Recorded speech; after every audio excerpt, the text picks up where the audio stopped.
নমস্কার, কেমন আছেন সবাই? তো আজ আমি বাড়িতে কেএফসি স্টাইলে চিকেন পপকর্ন বানিয়ে নেব, তো সেটা আপনাদের সাথে শেয়ার করব। তো দেখতে থাকুন। প্রথমে আমি একটি বোলে টক দই নিয়ে নেব। টক দই ঢেলে দিলাম। তো টক দইয়ের মধ্যে সামান্য একটু নুন দিয়ে দেব, আর ব্যালেন্স করার জন্য একটু চিনি দিয়ে দেব, আর অল্প পরিমাণে একটু জল দিয়ে দেব, সামান্য পরিমাণে জল দিয়ে দেব। তো জল দিয়ে একটু ভালোভাবে নেড়ে নিতে হবে।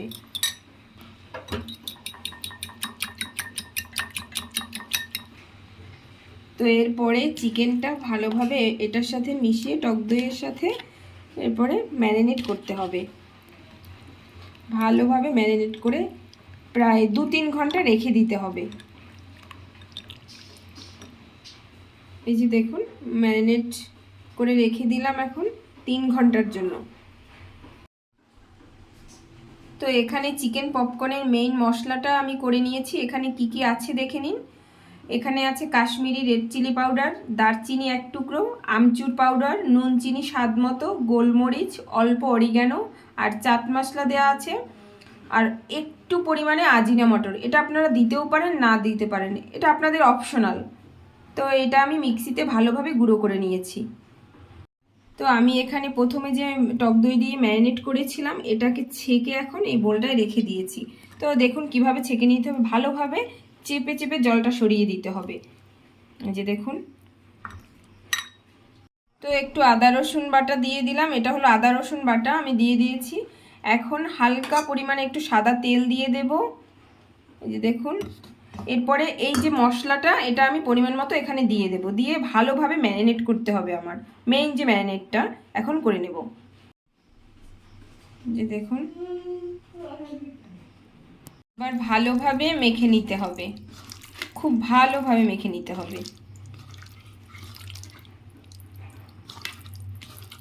আর এর সাথে আমি ডিমের সাদা অংশটা দিয়ে নিয়েছি। এখানে 1 চা চামচ কর্নফ্লাওয়ার দিতে হবে,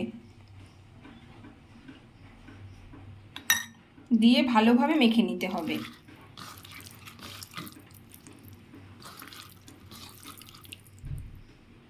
এটা আমি 10 মিনিটের জন্য রেস্টে রেখে দেব।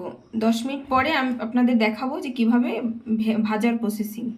তো এই ম্যারিনেট করা চিকেনটা এখন এই ময়দা এবং কর্নফ্লাওয়ারটা ভালোভাবে মিশিয়ে নিয়ে এটার সাথে মাখিয়ে নেব। তো এটার সাথে ভালোভাবে মাখিয়ে নেব। তারপরে এই যে ম্যারিনেট করা চিকেনগুলো এটাকে রেখে দেব, ভালোভাবে মেখে নিতে হবে।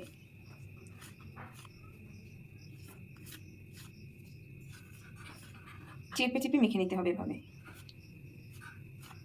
যাতে ভালোভাবে ক্রেপসি স্টাইলে হয়ে যায়। এইবার এটা হলো বরফ, তো বরফে একটু জল দিয়ে দেব।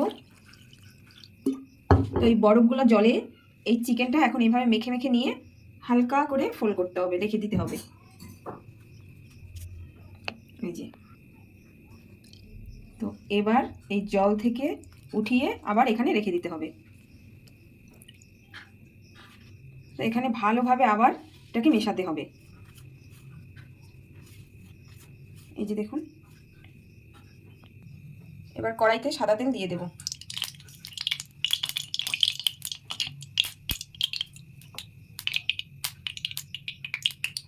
তেলটা বেশি গরম করা যাবে না, কম গরম হবে তখনই দিয়ে দিতে হবে তেলে। এই যে দেখুন।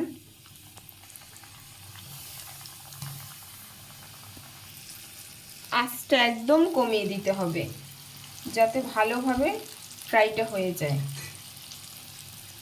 তো আপনারা বাড়িতে এইভাবে কেএফসি স্টাইলে চিকেন পপকর্ন বানিয়ে নিতে পারেন।